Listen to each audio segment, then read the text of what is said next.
Today, I'm breaking down how I shot these beautiful images of my girlfriend, Nikki Bites. What's up? I'm Swim. I'm a photographer and creative director here in LA, and let's get into it. So today, the setup for the video is a little bit different now that I'm recording at my desktop. I am trying a way to live cut in between scenes. I think I'll be able to explain things better if I can show you live on my computer exactly what I'm doing and what I'm talking about.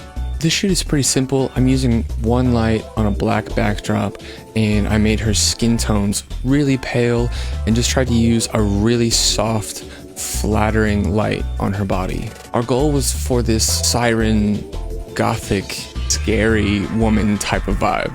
It was a really simple lighting setup, so let's take a look at how I achieved this. Here is my 3D lighting software called Setalight. I use this program for ideas. I can export this and give it to my assistant, and they can show up the set before me and make the light. It comes with a top-down grid with my camera settings, light settings, and also measurements from distance from things on the set.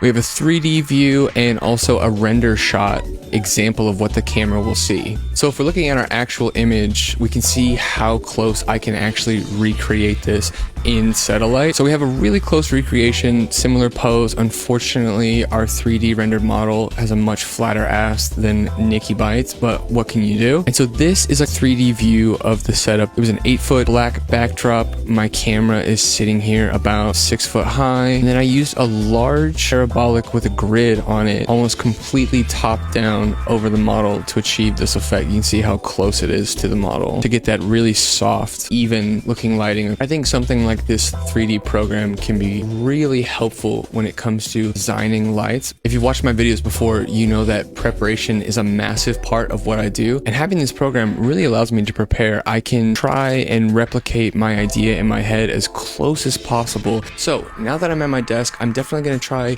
experimenting with different styles of making these videos. I like the idea of being able to show you these images live and talk about them as we're both looking at them. I can even go in and show you guys live different pitch decks I've made for different clients, walk you through a part of the process that I don't really talk about here a lot, which is my creative meetings, creative direction, album conception, mood boards, things like that. So I think it would be really fun to go through different parts of my process, and I can show you them live and talk about them as we're both looking at them. This is actually a pitch deck for a video that I'm planning on making here really soon. So I'm excited to play with these different style of videos, seeing what works, new things that I can show you guys, and we can look at them together. So I hope you enjoyed. Nikki, you look incredible, and as always, thank you for watching.